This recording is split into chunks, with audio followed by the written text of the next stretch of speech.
Rochester's youngest murder defendant, a breakthrough for AIDS patients, and an African-American icon. Those are the headlines of years past. Here's News 8 Now's Dave McKinley with News 8 Then.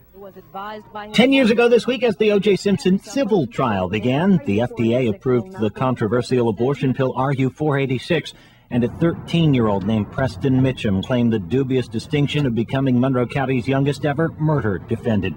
Though the Charlotte Middle School 7th grader was later acquitted of gunning down a man during a robbery, Mitchum himself would be shot and killed on a city street corner less than 5 years later.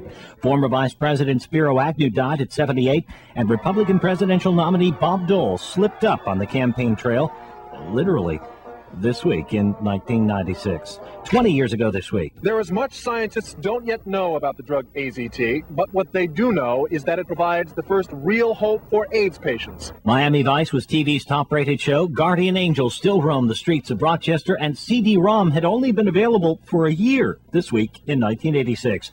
30 years ago this week. Well, I hope that a serious and liberal-minded academic has some attractions. Oh, boy, did he ever. For after emerging victorious from a 6-way Democratic primary, former Nixon White House staffer Daniel Patrick Moynihan would go on to serve New York in the U.S. Senate for 24 years. Other Rochester visitors that week included the late, great CBS newsman Charles Kuralt and one of the Flower City's favorite sons, Cab Calloway, who, despite being known for his own brand of outrageous stage antics and wild lyrics, had this to say about rock and roll. To me, that really isn't music.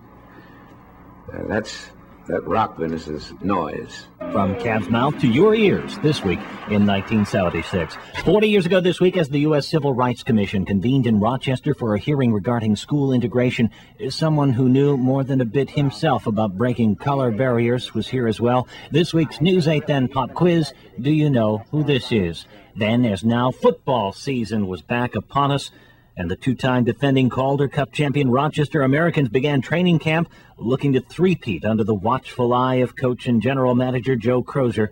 Quite a team they were back in the days of News 8 Then. This is News 8 Now.